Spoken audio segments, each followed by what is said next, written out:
Le dialogue interreligieux vient d'un bon sentiment. Le fait de prendre acte des souffrances infligées par les conflits entre religions et entre cultes, à tel point même que ça a amené certaines personnes à disqualifier toute l'idée de religion. Donc de ce point de vue-là, le dialogue interreligieux a un sens du point de vue de la fraternité universelle et du désir profond de paix parmi les hommes. Tout cela a donc un certain sens. Mais si vous voulez, il y a également quelque chose qui fige l'état des choses. Ce n'est pas pour rien que les religions ne sont pas d'accord entre elles au niveau des dogmes, c'est parce qu'il y a une finalité qui est différente selon les différents cultes. Et donc il est important également de développer une synergie qui va permettre de transformer le monde. Et de ce point de vue-là, il est important de mettre les points sur les i. Il y a une gradation, il y a une hiérarchie entre les différentes religions. Il y en a qui sont plus proches, si vous voulez, de l'idéal de pureté, et celles qui sont plus loin de cet idéal de pureté, et qui parfois même peuvent tomber dans des grandes problématiques sur le plan moral. Et donc, si on veut parler d'un dialogue véritable, ce dialogue doit être pris avec toute l'audace du dialogue, et ne pas supposer comme point de départ une équivalence totale des différents cultes.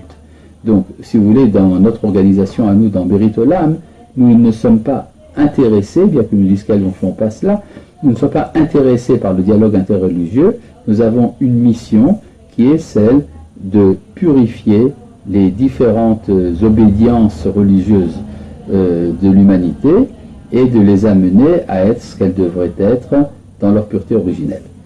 C'est ça, c'est que le dialogue interreligieux a presque comme présupposé que chaque religion est totalement légitime. Et ce n'est pas le cas. Effectivement, il y a des réformes qui devraient être adoptées dans chacun des cultes, et nous avons la clé justement et les critères nécessaires pour ces transformations. Donc, selon l'avenir des religions, et que chaque religion dialogue avec Israël pour... Oui, justement, ce dialogue avec Israël permettrait, si vous voulez, d'établir une sorte d'organisation spirituelle des Nations Unies à Jérusalem. Où on essaierait finalement de quoi? D'apporter des retouches à chaque religion. Exactement, des retouches, des réparations, des ajouts, des suppressions, et tout cela en tenant compte de la sensibilité particulière de chaque civilisation. Et quoi, en rendant chaque religion noachide d'une certaine manière? D'une certaine manière, c'est-à-dire ce qui serait une sorte de certificat de conformité aux exigences du noachisme.